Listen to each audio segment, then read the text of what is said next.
Pressure, a game that has kept Roblox players on the edge of their seats for months. A title that has taken the platform by storm with its intense horror and nerve-wracking mechanics. But what happens when a game that's loved by millions becomes the center of an explosive controversy? Today, we dive into the truth about behind the drama, and more importantly, who is to blame? As the player base grew, so did the expectations. What was once a small indie horror project became the spotlight of Roblox's most vocal community. And when the game began to show signs of struggle, lagging servers, unexpected bugs, and controversial updates, the criticism started to pour in. The devs don't care about the game. Why are they ignoring their fans? Pressure is dying because the devs aren't listening. The outcry was loud and immediate. Fans demanded faster updates, better bug fixes, and more attention to the issues they face.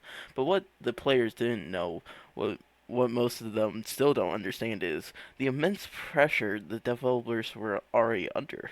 Pun not intended, by the way.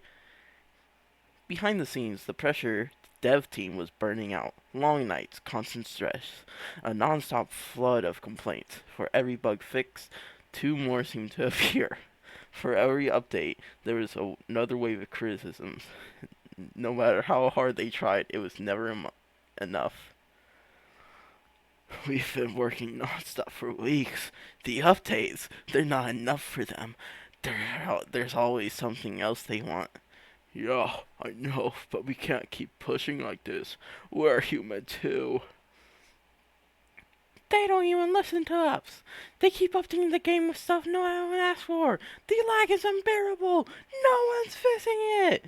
Yeah, and the glitches are worse now than ever. They just ignoring the problems. The devs don't care. Hey everyone, we've seen the comments. We know you're frustrated, and we want you to know that we can't. Well, that we hear you. But please understand, making pressure what it is today hasn't been easy. It's a game that, for many of us, is our dream, but it's also a massive responsibility. The issues we're facing are not being ignored, and we are working as hard as we can to fix them. We're not abandoning this game. We're doing everything we can, but the things aren't always going to be perfect. We need your understanding as we work through these issues. I get it now. I was too hard on them. It's not easy trying to fix a game like this, especially when so many people are counting on you. Well, that's only good, but if they really cared, they fixed the game faster. It shouldn't take this long to fix bugs. The reality is this. Pressure is a massive success, but it's also a massive burden. The dev team didn't expect to be target of so much anger and frustration.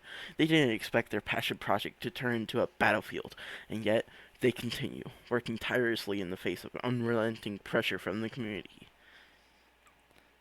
Sometimes we forget the people behind the screen are real. They're not some faceless entity. They're human beings, driven by passion, working day and night. And when the fans demand perfection, they are often the first to feel the weight of the demand. We're doing our best, but is it enough? In the end, no one wants pressure to fail, not the players, and certainly not the developers. But as the game continues to evolve, one thing is clear. We must remember that behind every bug, behind every delay, there are real people trying their best. So before throwing the blame, remember, pressure is not just a game, it's a responsibility. To the Pressure Development Team, thank you for your hard work, dedication, and passion. We see you. And thank you, Zerum, for doing nothing wrong, and to the devs for also doing nothing wrong at all. They did nothing wrong. It's all propaganda. Shut off the cameras. It's all propaganda. It's all